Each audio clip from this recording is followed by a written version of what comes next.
Казахстан. У каждого народа есть свои обычаи и традиции. У казахского народа есть тоже свои национальные блюда. Қазақтарда ұлттық тағамдар бар. Ол көже, құрт, ірімшік, тағы басқа жақсы дәмді тағамдар бар. Бірақ қазір мен сендерге бөлек тағамды көрсетем, ол ірімшіктен жасалынады. Это национальное блюдо, отдельно я хочу вас познакомить, оно называется корт. Как оно изготавливалось этими казахскими женщинами, я вам расскажу весь способ приготовления.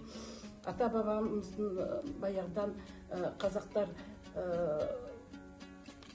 кочевой образ жизни вели дегендей сияқты, қыстаудан жайлауға көшіп жүрді олар. Сондықтан көшіп жүргенде оларда уақыт болған жоқ тамақ пісіруге. Сондықтан олар сүрленген етті тамаққа пайдаланды, сосын құрт.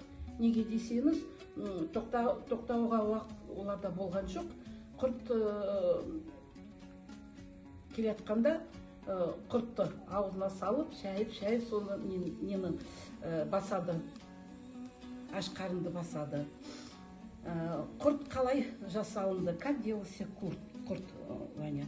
Я хочу тебе рассказать. Құрт сиырдың етінен, сүтінен жасалынған. Сиырды сауып, сосын сүтті сүзіп, оны неге қояды? Ол іріп кетеді. Іріп кеткеннен кейін дорбаға құйып, оны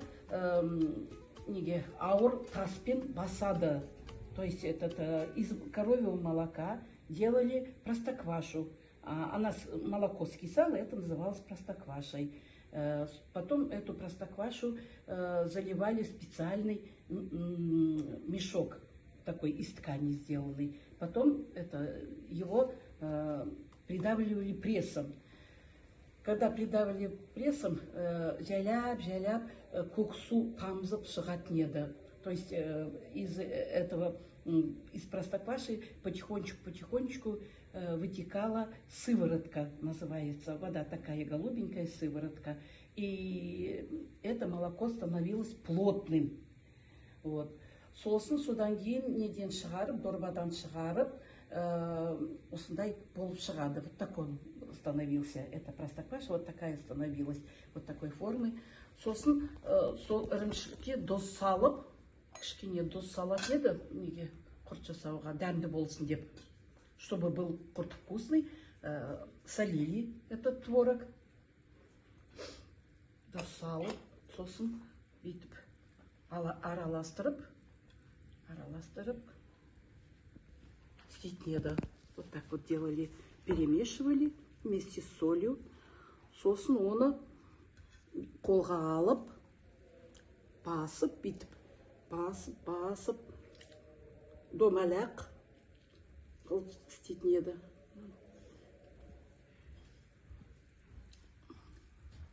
Видишь, как красиво получается? Домалақ істейтін еді, я ұзын қылып істейтін еді, сосын істегеннен кейін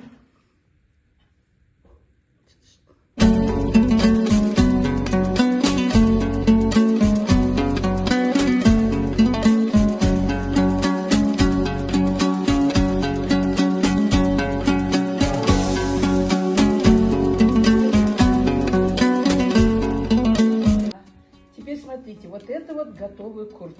Ол мынау әзір құрт. Күннің көзіне кептіріп, оны енді сосын тамаққа біздер тамақтандырамыз балдарды. Мына дәмін қараш, попробуй, какой вкусный. Өте дәмді болу керек.